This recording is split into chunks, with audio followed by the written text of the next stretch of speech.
For my friend Ryan's 21st birthday, I threw him a surprise party at my house. I invited all of our friends in our group, plus some acquaintances and friends of friends who were brought along. My parents weren't home for the night, so it worked out nicely. The peak of the night was when Ryan walked in the door and all of us got to scream surprise. It was a Friday night, so mostly everyone drank a decent amount. I tried not to get too drunk, just so I could stay alert in case anyone was doing something dumb in my parents' house. We had cake and other desserts set up for Ryan, too. I did a lot of walking around offering cake and beers to everyone, even people I'd never met before, including one guy with long blonde hair and a football shirt sitting on my couch, and some dude who looked a few years older sitting on my grandma's old rocking chair that she gave to my mom.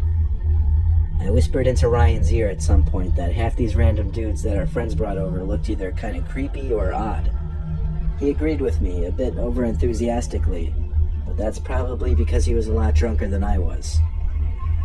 The night progressed and everyone got drunker, and everyone was doing increasingly silly and dumb things. The guy who was still in the rocking chair started to hum a song really loudly and obnoxiously. The rest of us just watched and found it hilarious for some reason.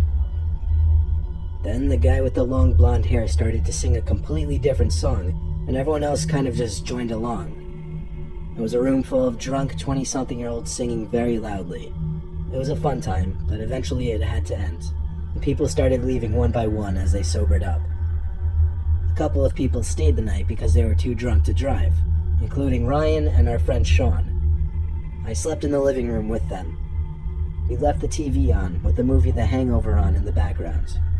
I suddenly thought to ask the two, who were those two guys who had been in the living room on the couch and in the rocking chair most of the night? Sean said the guy with the long blonde hair was a friend of one of our other friends, but as far as the guy in the rocking chair, neither of them had a clue. I decided to text everyone in the group chat we had made prior to the surprise party to find out who was friends with this creepy dude in the rocking chair. One by one, our friends said they had no idea.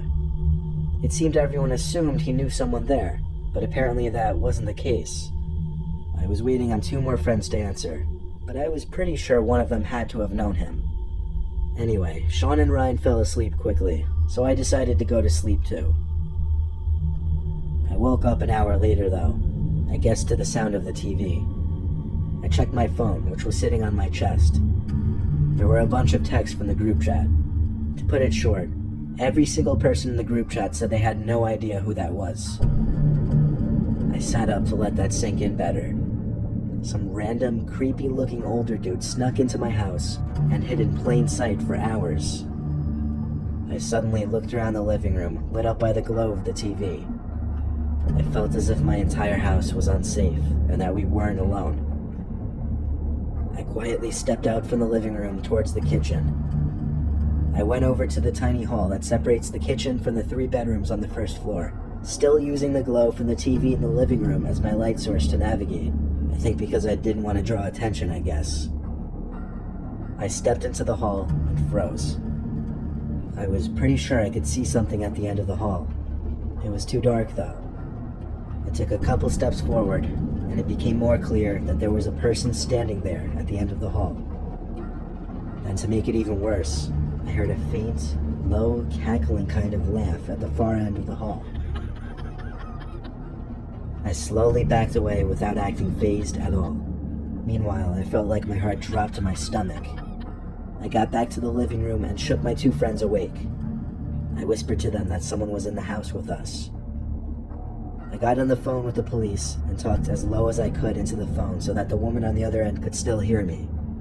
And as I was on the phone, I saw the creepy guy from earlier, the guy who was on the rocking chair all night, suddenly walk out to the living room, look at us sitting there, passed us, and walked out the front door. I was literally frozen. I think my friends were too. I told the 911 operator that the intruder just left my house. She said lock all the doors and we should be fine. A cop came by for a few minutes just to check in. After he left, my friends and I found a trail of blood stains on the carpet in the hallway. The stains led to the end of the hall, where I saw him standing. Then it just stopped. Needless to say, no sleep was had that night.